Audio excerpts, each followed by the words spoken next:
नमस्कार दोस्तों, मैं हूं जय शुक्ला, आपका दोस्त, और आप देख रहे हैं कॉमर्स विस्टा। आज का जो वीडियो है वो है synopsis, presentation date, pre submission date और फाइनल वाइवा डेट के बारे में। ये सब कैसे होते हैं और किस तरीके से होते हैं उसके बारे में आपको बताऊंगा। तो बिना टाइम वेस्ट किए हुए आइए चलते हैं इसके आगे। सबसे पहले सिनॉप्सिस प्रेजेंटेशन डेट।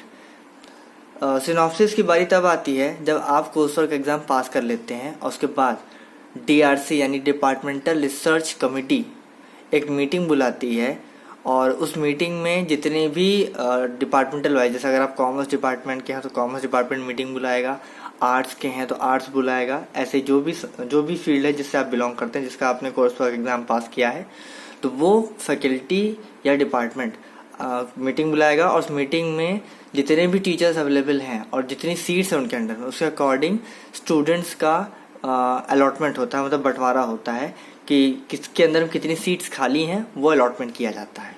और इस अलॉटमेंट के बाद गाइड जब अलॉटमेंट हो जाता है तो आपको जो है एक मीटिंग करके ये इन्फॉर्म किया जाता है और सिनॉप्सिस आपसे सबमिट करवाई जाती है।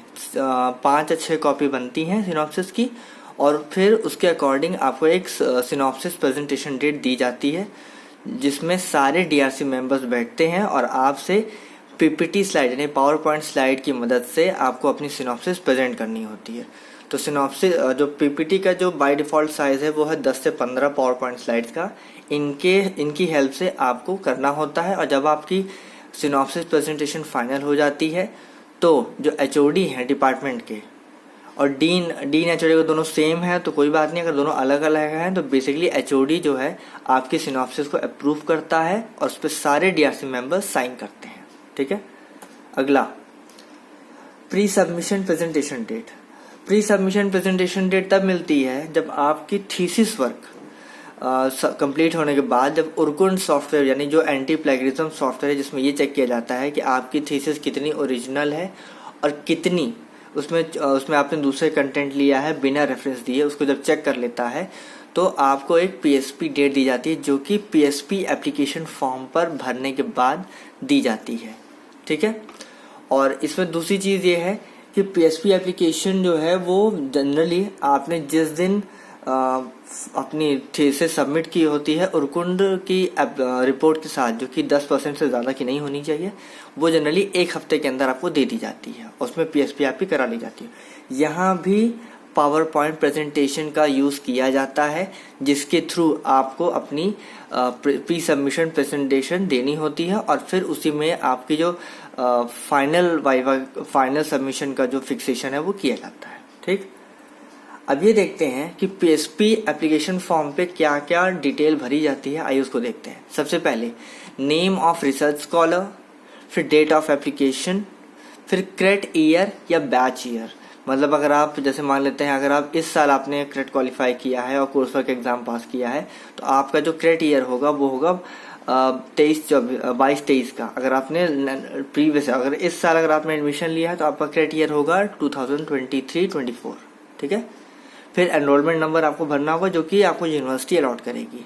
फिर mobile number, email ID, subject मैंने यहाँ बीच ब्रैकेट में कॉमर्स और फैकल्टी में भी कॉमर्स रखा है, क्योंकि अगर अदर फील्ड के हैं, जैसे मान लेते हैं अगर आप साइंस फैकल्टी के हैं तो साइंस में बेसिकली 3 सब्जेक्ट्स होते हैं, बायोलॉजी, केमिस्ट्री और फिजिक्स। और भी अदर फील्ड्स होती हैं, लेकिन अगर आप इनमें से किसी भी एक फील्ड में हैं तो आप सब्जेक्ट में लिखेंगे बायोलॉजी और फैकल्टी में लिखेंगे साइंस।